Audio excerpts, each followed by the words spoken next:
Paolo Nutini with Radio. Paolo Nutini's fantastic session for us in the Piano Room is still available on Sounds, but for 3 more days only. And our next Piano Room session is a week tomorrow.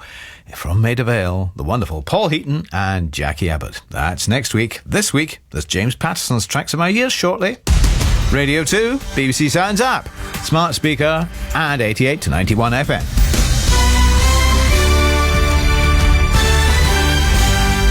BBC News at 11 o'clock. This is Claire Ronacres. The annual rate of inflation has continued to rise at its fastest rate for 40 years, reaching 10.1% in July.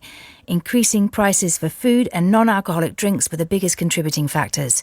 Steve is a trader at a wholesale market in Birmingham and says the inflationary pressures have been evident for several months. It certainly started to go up dramatically in the spring.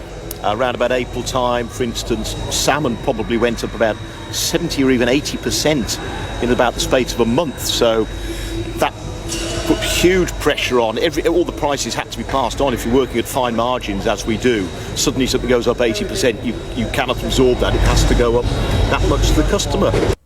The average UK house price rose by 7.8% in the year to June, a much smaller increase than the 12.8% seen in May.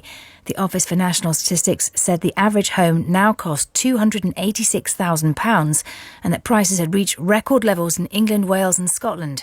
Rents are also increasing, particularly in London. The government's confirmed that thousands of victims of the infected blood scandal will receive £100,000 as an interim compensation payment. The recommendation was made to ministers last month by the chairman of a public inquiry that's been set up to examine the supply by the NHS of contaminated blood to patients in the 1970s and 1980s.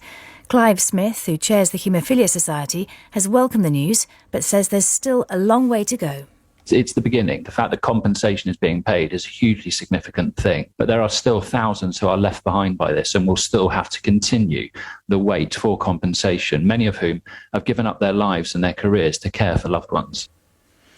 The head of the UK Health Security Agency has said there's been a drop in the number of monkeypox cases being reported daily. Dame Jenny Harris said that more vaccine doses, which are being used to help reduce the spread of the virus, were due to arrive in the coming weeks, but warned some areas might run out in the meantime. She said she was cautiously optimistic about falling case numbers. The outbreak in this country is actually plateaued and is now, over a 4-week period, has started to steadily decrease. So a couple of weeks ago it would be 35 cases a day, now it's around 20 cases a day. So we're really grateful to both those individuals at high risk and, of course, our sexual health clinics, particularly for providing the vaccination. And Thames Water, which covers large parts of the south of England, has announced that it will introduce a hosepipe ban next week. This means domestic customers won't be able to use hose pipes to wash cars, water gardens, clean windows and fill swimming or paddling pools. The company's chief executive said the decision to introduce the restrictions hadn't been taken lightly, but the move was necessary after months of below-average rainfall. BBC News, it's 3 minutes past 11.